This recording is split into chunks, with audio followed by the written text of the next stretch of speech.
어린 시절, 요즘같이 무더운 여름철이 되면 제가 살던 동네 극장에는 어김없이 남양 특집 공포 영화가 찾아왔습니다. 제가 지금도 기억하고 있는 대표적인 영화 제목은 월화의 공동묘지였습니다. 산발한 여인이 소복을 입고 입에 칼을 물고 그 칼에서는 피가 뚝뚝뚝뚝 떨어지는, 그래서 그 극장 앞을 지나갈 때는 저는 옷으로 얼굴을 이렇게 감싸고 막 달려갔던 기억이 있습니다.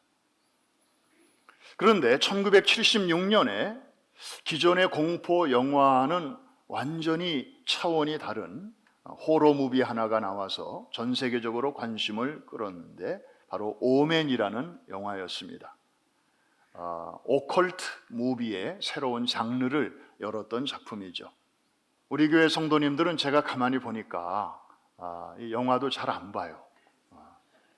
시간 나면 성경 보고 기도하고 또 선교하고 그러느라고 영화도 잘 안 보시는 것 같아서 오늘은 제가 영화의 줄거리를 조금 소개를 해드리겠습니다. 영화는 이렇게 시작됩니다. 6월 6일 새벽 6시에 이태리 주재 미국 대사 가정에 한 아기가 태어납니다. 그런데 무슨 영문인지 이 아이는 태어나자마자 죽습니다. 아기가 죽었다는 말을 의사로부터 들은 대사는 아내가 걱정입니다. 아내가 아직 이걸 모르는데 알면 혹시 아내까지도 생명이 위태롭지 않을까. 근데 이때 마침 의사가 이렇게 말합니다. 대사님, 같은 병원에서 같은 시간에 태어난 다른 아기가 하나 있습니다. 그런데 산모가 죽었습니다. 그리고 일가 친척도 없습니다. 그러니 부인에게는 비밀로 하고 이 아이를 대신 친아들로 키우시면 어떻겠습니까? 이에 대사는 오케이 하고 의사의 권유대로 아기를 데려와서 데미안이라는 이름을 지어주고 친아들로 키우죠. 아이가 성장하면서 집안에 크고 작은 이상한 일들이 일어납니다. 그리고 대사 부부는 서서히 이 아이가 예사로운 아이가 아니라고 하는 것을 알게 되죠. 그러던 어느 날 성당에 신부가 찾아와서 이 아이의 출생의 비밀에 대하여 알려줍니다. 대사님, 실은 이 아이는 사람의 아이가 아닙니다. 자칼이라고 하는 사나운 짐승의 새끼입니다. 그리고 대사님의 아이는 출생 중에 사산이 된 게 아니고 건강한 아이로 태어났는데 짐승에 의해서 살해가 된 것입니다. 그리고 그 아이 대신에 짐승의 자식으로 바꿔치기를 한 것입니다. 깜짝 놀라죠? 저 영화의 포스터를 자세히 한 번 더 보시면 그 아이, 데미안이라고 하는 아이의 그림자를 보십시오. 사람의 그림자가 아니죠. 사나운 짐승의 모습이 보이십니까? 바로 제칼이라고 하는 검은 개 종류의 그런 짐승입니다. 아마 저 영화를 제작하고 각본을 쓴 사람이 요한계시록 13장을 굉장히 연구를 많이 했던 것 같습니다. 거기에 짐승이 등장하거든요. 겉은 사람인데 속은 짐승이라는 거예요. 겉은 인간인데 본체는 마귀의 아들이라는 거죠. 자, 이 데미안의 출생의 비밀과 그 정체를 아는 사람들이 제가 바로 계시록이 말하는 666이라고 하는 것을 알게 된 사람들이 데미안을 이제 죽이려고 하죠. 그런데 그럴 때마다 오히려 그 사람들이 한 사람 한 사람 죽어나가고 결국에는 대사 부부도 경찰에 총을 맞고 죽게 됩니다. 대사 부부의 장례식 날, 가만히 있어보자. 이렇게 영화 얘기를 이렇게 계속 해도 되는 겁니까? 혹시 스포일러? 요즘은 이렇게 대사를, 영화 줄거리를 앞부분만 살짝 얘기해주고 나중에는 얘기를 잘 안 해요. 왜냐하면 다 얘기하면 영화를 볼 때 재미가 없으니까. 근데 이거는 아주 오래된 영화니까. 그 대사 부부의 장례식에 부모를 잃고 홀로 남겨진 이 데미안의 손을 이제 누가 잡아주는가 하면은 미국 대통령 부부가 이 아이의 손을 잡아줍니다. 아마 자기들이 키우기로 했나 봐요.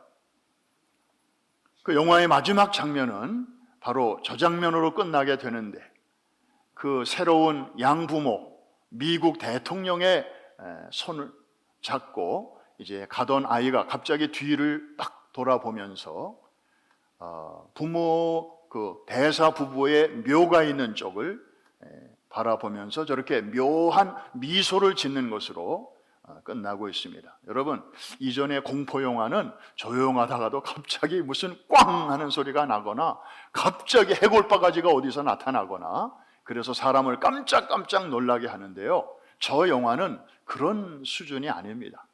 스토리 자체가 우리를 섬찟 놀라게 하고 정말 머리끝이 이렇게 서게 만드는 것입니다. 여러분, 저 표정을 잘 보시면 아마 영화 내용을 전체를 이해하시는 분들은 공감하실 것입니다. 마치 이렇게 말하는 것 같아요. 저 아이가, 잘들 봤지? 너희들이 나를 어떻게 하려고 하면 바로 저 꼴 날 거야. 나는 이제부터 세계에서 가장 힘센 미국 대통령의 그 그늘 아래서 보호와 양육을 받게 될 거야. 그러면서 나의 때를 준비할 거야. 나중에 한번 보자고. 그때 한판 붙어보자고. 마치 그렇게 우리 모두에게 말을 하는 것 같습니다. 저는 저 마지막 장면을 보면서 문득 떠오른 귀절이 있었습니다. 요한계시록 12장 17절. 우리가 한번 지나갔던 귀절인데 한번 같이 한번 복습 삼아 읽어보겠습니다. 시작. 용이 여자에게 분노하여 돌아가서 그 여자의 남은 자손 곧 하나님의 계명을 지키며 예수의 증거를 가진 자들과 더불어 싸우려고 바다 모래 위에 서 있더라. 뭔가 임전태세를 딱 갖추고 싸울 준비를 하고 있는 그 용의 모습이죠. 하늘에서는 쫓겨났고, 그래서 땅으로 내려 쫓겨온 용이 이제 예수님한테는 패배했고 땅에 있는 교회와 성도, 즉 하나님의 백성들과 한판 싸움을 하려고 전열을 가다듬는 그런 장면이죠. 그러면서 용은 이제 영적인 존재이기 때문에 이 역사 속에서 자기의 뜻대로 행할 그런 자들을 이제 한 사람 한 사람 불러내는데, 첫 번째 짐승이 바다에서 이제 올라옵니다. 우리 지난번에 우리가 한번 공부했습니다. 이 바다에서 올라오는 이 짐승, 바로 저 오맨이 묘사하고 있는 그 짐승이에요. 그런데 모양을 보니까 머리가 7인데 뿔이 10이고 그 뿔에는 10개의 왕관이 있고 머리들마다 하나님을 모독하는 이름들이 쓰여져 있었다. 그리고 그 형상을 보니까 너무 이상했어요. 몸은 표범 같고 발은 곰 같고 머리는 사자 같은. 우리 2절 말씀 다 같이 한번 같이 보겠습니다. 2절 시작. 내가 본 짐승은 표범과 비슷하고 그 발은 곰의 발 같고 그 입은 사자의 입 같은데 용이 자기의 능력과 보좌와 큰 권세를 그에게 주었더라. 그런데 이 짐승의 숫자가 나옵니다. 여러분들이 이미 알고 있는 그 숫자입니다. 우리 17절과 18절이에요. 같이 한번 읽어보겠습니다. 시작. 누구든지 이 표를 가진 자 외에는 매매를 못하게 하니 이 표는 곧 짐승의 이름이나 그 이름의 수라.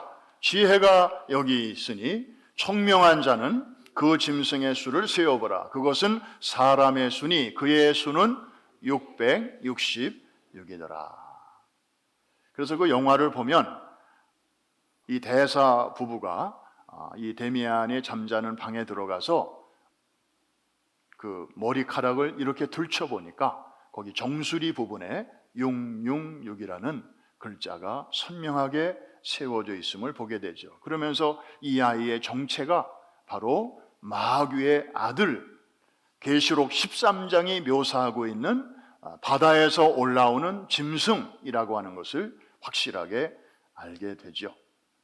자, 이 666에 대해서는 그동안에 많은 해석이 있어 왔습니다. 그런데 우리가 그런 것들을 참고를 하되 특별한 주의가 요망이 됩니다. 왜냐하면 함부로 해석하면 우리에게 은혜가 되질 않고 오히려 우리의 신앙생활에 큰 혼란을 주기 때문입니다. 그래서 그런지 18절 첫머리에 지혜가 여기 있으니 이렇게 우리에게 주의를 환기시키고 있습니다. 한번 따라해 주실까요? 지혜가 여기 있으니. 그래서 요한계시록은 참 상징이 많은데 그것을 올바로 해석할 수 있는 이 하늘의 지혜가 저에게도 그리고 이 말씀을 듣는 여러분에게도 풍성하게 임하게 되기를 먼저 주님의 이름으로 축복합니다. 크게 두 가지 해석이 있습니다. 둘 다 좋은 참고가 되기 때문에 간단하게 소개합니다. 첫 번째로는 문자적인 해석입니다. 자, 666 무슨 뜻이냐? 여러분 헬라어 그리고 히브리어 그리고 라틴어 이런 언어들을 보면 알파벳마다 그 음가가 있습니다. 예를 들면 A는 10, B는 7, 뭐 이런 식으로 그 숫자가 다 있는 것이죠. 예를 들면 그 네로 황제, 로마 시대의 네로 황제 있지 않습니까? 이 사람의 히브리적 표기가 네론 카이사르인데 이 이름의 그 알파벳을 숫자로 다 표시해서 더해 보니까 신기하게도 666이 나옵니다. 그리고 로마 제국의 헬라어 표기인 라테이노스, 이것을 알파벳을 숫자로 다 환산해 가지고 더해 보니까 역시 666이 나옵니다. 그래서 많은 사람들은 계시록에 나오는 666은 네로 황제다. 그리고 교회를 핍박했던 로마 제국이다. 이렇게 해석을 해 왔습니다. 이들의 공통점은요, 하나님을 위로는 대적하고 그리고 아래로는 교회와 성도들을 핍박하고 옥에 가두고 고문하고 그리고 죽이는 그러한 그야말로 반성경적이고 적기독교적인 그런 일들을 일삼아온 자들이죠. 그래서 계시록을 역사적인 과거로만 해석하는 사람들은 666은 네로야, 그리고 로마 제국이야, 그리고 지금 우리 시대하고는 아무 상관이 없어, 이제 이렇게 해석하는 사람들도 생기게 된 것입니다. 그런데 과연 계시록은 그때 그 사람들만을 위한 말씀일까요? 그런 골동품일까요? 오늘과 앞으로는 전혀 아무런 의미가 없는 그런 말씀이 요한계시록인가요? 그건 분명히 아닐 텐데, 그래서 그 역사적 해석의 한계를 극복하는 또 하나의 우리가 참고해야 할 해석이 있는데 그것이 바로 상징적 해석이라는 것입니다. 자, 666은 무엇인가? 한마디로 7보다 하나가 모자르는, 그래서 7은 완전수, 하나님의 수인데 6은 항상 거기에 미치지 못하는 불완전 수로 보는 것이죠. 그래서 하나님의 삼위일체는 성부, 성자, 성령 해서 777로 표현할 수 있다면 마귀에게도 삼위일체가 있어요. 마귀가 있고 그 아들 짐승이 있고 그리고 거짓 선지자가 있는데 이 거짓 선지자 부분은 다음 시간에 우리가 다루게 될 것입니다. 그래서 777 그 바로 밑에 666이 있는 것이죠. 그런데 여러분, 이 마귀의 삼위일체인 666이 하나님의 삼위일체인 777에 가장 가깝기는 하지만 결코 거기에 도달할 수는 없습니다. 같아질 수도 없습니다. 마귀가 아무리 날뛸지라도 하나님의 거룩하심, 하나님의 의로우심, 무엇보다도 그의 전지전능하신 능력에는 미칠 수가 없습니다. 이럴 때는 아멘을 그렇게 하시면 안 되고 이제 속으로 아멘들 많이 하고 계셨잖아요. 근데 이번에는 입으로 한번 아멘 하실 때에는 정말 내가 이 땅에서 할 수 있는 마지막 아멘일지도 모른다, 이런 마음으로 한번 있는 힘을 다해서 하셔야 돼요. 다시 한번 하겠습니다. 마귀가 아무리 날뛸지라도 하나님의 거룩하심과 의로우심과 무엇보다도 그의 전능하신 능력에는 결코 미치지 못한다. 그럼 이렇게 해야 하나님은 신나시고 마귀는 오매나주고 하고 숨을 것이고, 그리고 여러분들의 신앙은 두려움이 사라지게 될 것이기 때문에 이해가 되시면 한 번 더 아멘. 그래서 사탄의 모든 계획과 도모는 처음에는 잘 되는 것 같고 잘 먹혀 들어가는 것 같고 성공하는 것처럼 보이고 한동안은 666의 세상에 오는 것처럼 그렇게 보일지도 모르지만, 그러나 결국에는 그의 모든 계획은 실패하고 또 실패할 것이다. 이것이 666 그의 운명이다. 이렇게 또 줄어들면 안 돼요. 그 몇 초 사이에 또 이렇게 시듭니까? 한 번 더. 그의 계획과 도모는 결국에는 실패하고 또 실패할 것이다. 이게 그의 운명이다. 여러분, 666 두려워할 필요 없습니다. 그 속에는 이미 패배가 들어있는 거예요. 777 앞에. 여러분, 하나님은 유일하신 창조자이십니다. 할렐루야. 그리고 마귀라든지 그의 아들 짐승이라든지 그 다음에 땅에서 올라오는 거짓 선지자, 이런 애들은 다 그냥 피조물이에요. 그러니까 창조주와는 이게 게임이 안 되는 거죠. 근데 창조주 하나님은 우리의 아버지이십니다. 가장 귀한 하나밖에 없는, 여러 아들 중에 하나를 주셨다면 몰라, 그런데 하나밖에 없는 아들을 우리를 위해서 내어주시면서까지 우리를 당신의 자녀로 삼아주신 그 하나님이 우리의 아버지시고 777의 하나님이시라면 666 문제 없는 줄로 믿습니다. 여러분, 라이언 킹에 나오는 그 유명한 말이 있죠. 하쿠나 타타. 기억하시나요? No problem. 그죠? 한번 따라해 보세요. 하쿠나 마타타. No problem. 옆에 계신 분에게 한번 하쿠나 마타타. 이 인사 좀 여러분들이 계시록 공부하는 동안에 잘 써먹으시면 좋을 것 같아요. 오직 성부와 성자와 성령 하나님의 뜻만이 결국 우뚝 서게 될 것입니다. 말씀을 마치겠습니다. 미국은 인디언들이 원래 살았던 나라입니다. 그 중에 대표적인 인디언 중에 체로키 인디언이 있습니다. 그들에게서 전해져 오는 그 우화 한 토막을 소개합니다. 2마리 늑대 이야기입니다. 할아버지가 손자에게 이렇게 말합니다. 얘야, 우리 모든 사람 안에는 두 마리의 늑대가 서로 싸우고 있단다.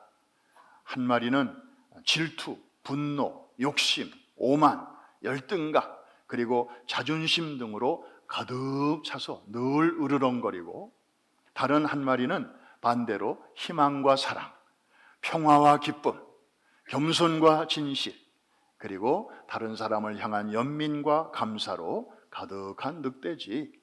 서로 이렇게 늘 싸우고 있단다. 그랬더니 손자가 물어요. 할아버지, 늘 싸우면 누가 이겨요? 애들은 그게 궁금하잖아요. 자, 할아버지가 대답을 하셨는데 그 대답을 듣기 전에 제가 여러분들에게 한번 똑같은 질문을 묻고 싶습니다. 여러분 속에도 두 마리의 늑대가 싸우고 있다면 누가 이길 것 같습니까?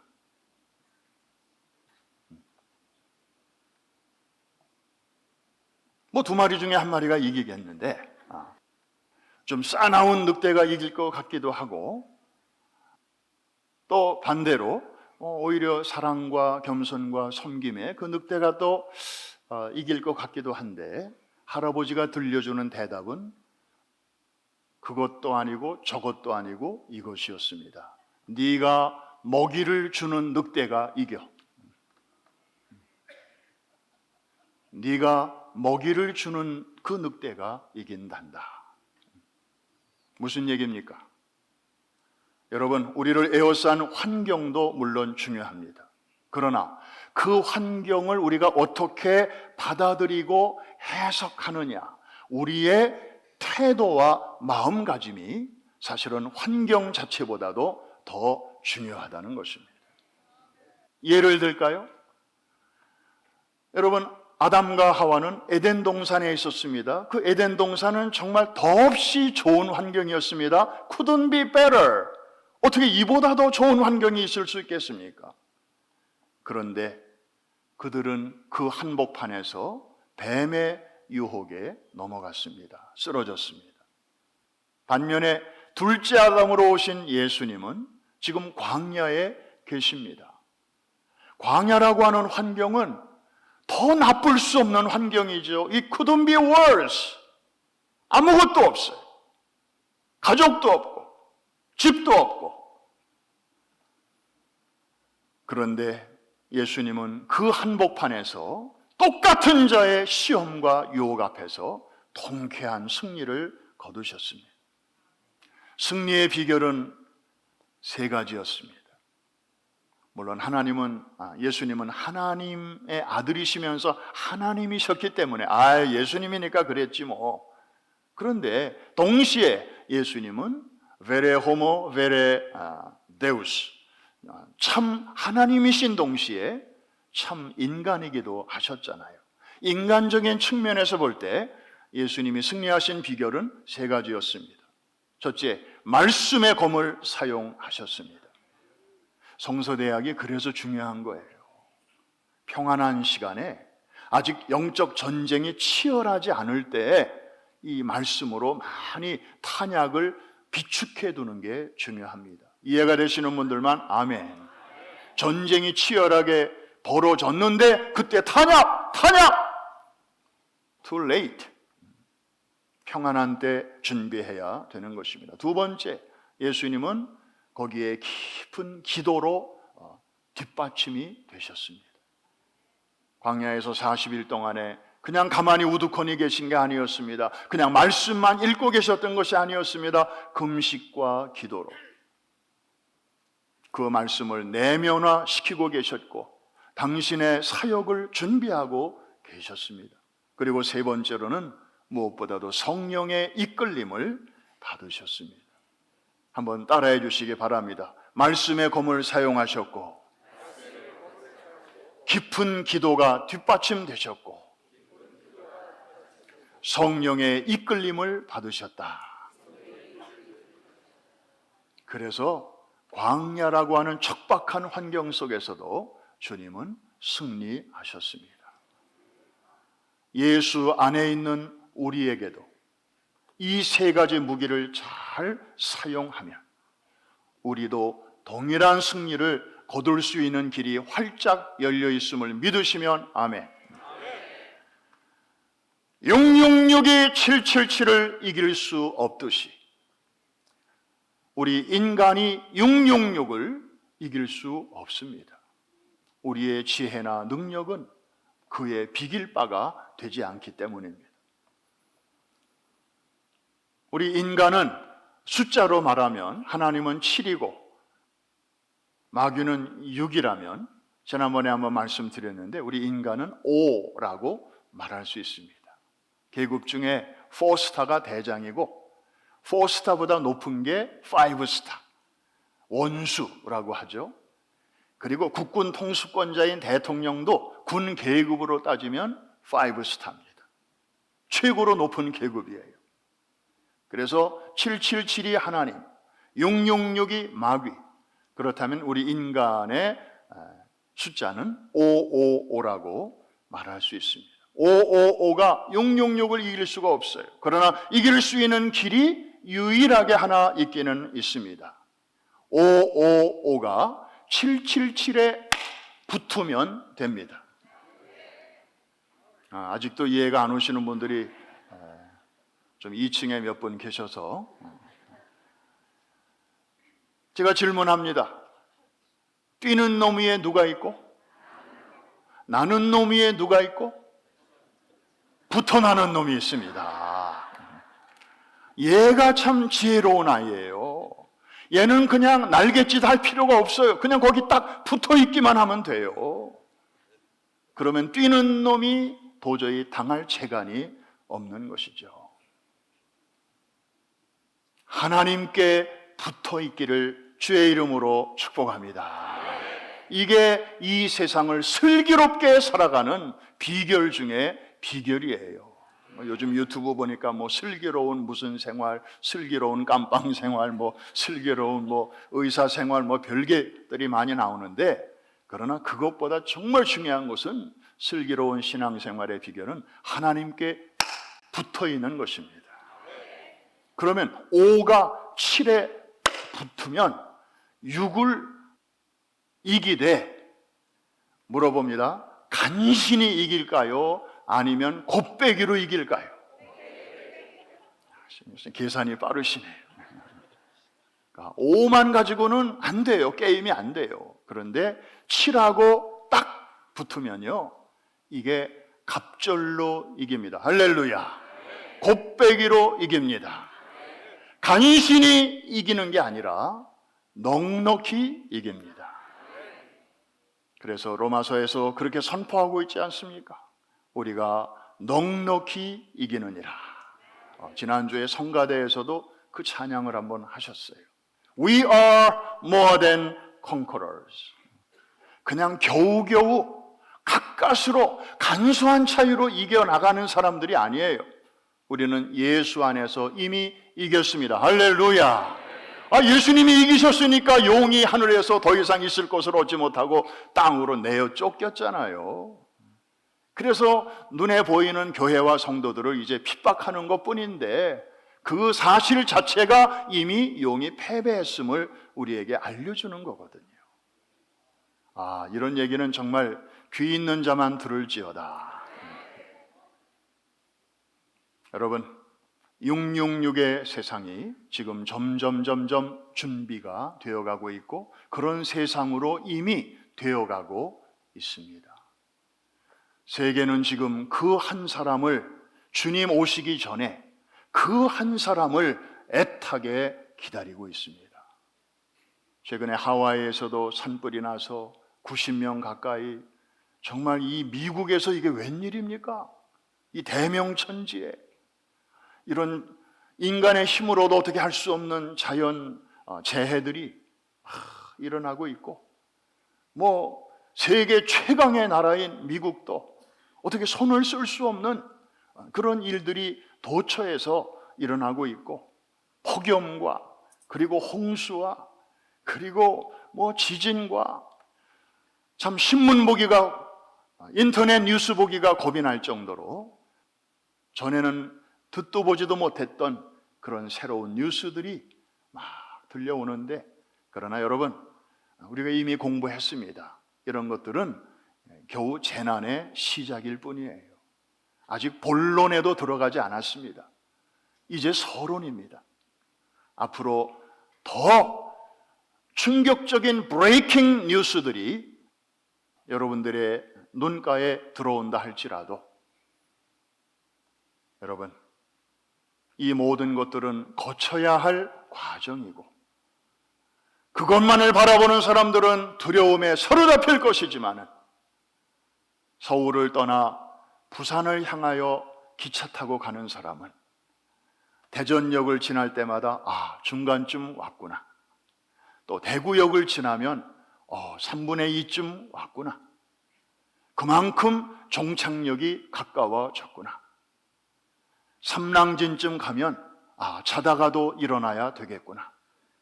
화장실 빨리 갔다 오고 화장 고치고 님 만날 준비를 해야 되겠구나. 여러분, 여행하는 사람도 그 정도의 센스는 있지 않습니까? 하나님의 자녀로서 이 시대를 사는 우리들은 그냥 하루하루 열심히 사는 것만이 아니라 시대와 역사 앞에서 지금 세상이 왜 이렇게 되고 있는지, 그리고 어디로 가고 있는지, 그리고 이 모든 일들의 저 끄트머리에는 어떤 일이 기다리고 있는지, 하나님을 알지 못하는 사람들은요, 이런 어려운 일을 만날 때마다 아이고 정말 세상이 어떻게 되는 거야, 이러다가 정말 파국으로 치닫겠네, 점점 더 어두운 생각만 합니다. 그런데 우리는 이미 성경 요한계시록 공부를 통해서 정말 우리의 종말은, 우리의 미래는 예수 그리스도 안에서 밝고 따뜻한 종말을 하나님이 준비하고 계시다고 하는 것을 우리는 지금 알고 있습니다. 할렐루야. 이게 성경의 결론이고 역사의 끄트머리고 그리고 복음의 하이라이트고 정말 초상집으로 끝나는 게 아니라 어린 양의 혼인잔치라는 잔치집으로 끝나게 될 것을 성경은 우리에게 확약하고 있습니다. 그런 의미에서 정말 이 요한계시록은 우리가 1월 첫 주부터 이제 공부를 시작해서 지금 딱 절반쯤 왔습니다. 앞으로 연말까지 우리가 계속 달려갈 것인데 여러분들의 사명이 참 큽니다. 우리는 우리만의 신앙을 잘 지키는 것으로 만족해서는 안 됩니다. 여러분의 사랑하는 가족들, 또 자녀들, 그리고 그들의 자식들까지 우리가 이 시대적인 복음으로 바로 잘 세워서 오뚜기와 같이 어떤 상황 속에서도 비록 흔들흔들 할지언정 인의 중심을 잡고 이런 일이 되기를 시작하거든 너희는 두려워 말라. 오히려 일어나 머리를 들라. 너희의 구속의 날이 가까웠느니라. 이런 믿음의 시각을 가지고 여러분도 바로 살고 주변에 있는 두려움에 사로잡힌 사람들을 위로하고 안돈시키는 그런 프라미스 항공모함의 승무원들이 되시기를 주님의 이름으로 축복합니다.